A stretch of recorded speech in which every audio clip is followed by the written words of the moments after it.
Good morning, friends. It's Bob again, bringing you another reflection on forgiveness and forgiving. And we've been in this place of talking about releasing our feelings of unforgiveness and our frustration and our anger, our bitterness toward God.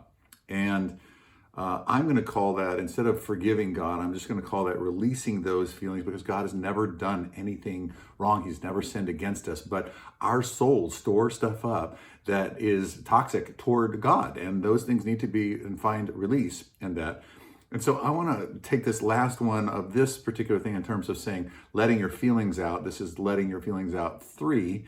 And I want to say to you that those feelings often are attached to other deeper issues that we have with God, that you express those explosive and vent those feelings out with the Lord, and you're like, wow, it's so crazy. I think explosive is the right word, that these feelings are so intense and they are so, white knuckle gripped, held inside of our heart. But then we get down to then that very tearful, very tender conversation on the other side of that. And then I want to say that a lot of times those tender conversations actually are tied to something else, another experience that may have set us up for this. I'm not trying to get all psychobabble on you, but I think that there are a lot of things that happen to us in life that our souls just hold on to and just remember, and those things that we don't easily move on from those things. So I remember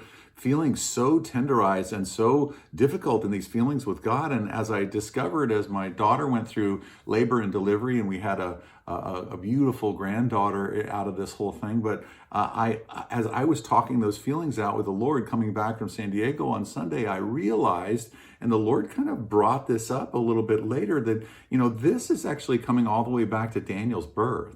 And that with Daniel, and when Becky was giving birth to Daniel, our firstborn, we didn't know what we were doing. Nobody knows what they're doing on their first, when their first child is being born. And to me, I thought that there was just going to be this sort of labor delivery. We went through the Lamaze Bradley classes, and I thought, okay, so she's going to have an intense contraction, and then she's going to, in between contractions, just go, so, how is everything going? Could you do this or do that? I didn't realize that she was going to have such an intense, like earthquake level of contraction, and then simulated death. And so it was like, she's so peaked, and Daniel's heart rate with a heart rate monitor is going down, down, down. They said at the very beginning, that there's not going to be as long as it doesn't go much below 60, then it's fine. And she would start having these contractions, and the heart rate would go down. Now it's down to 50. Now it's down to 40. Now it's down to 35. It's happening. Nobody's paying any attention to that. I'm like, look at this monitor. This is happening.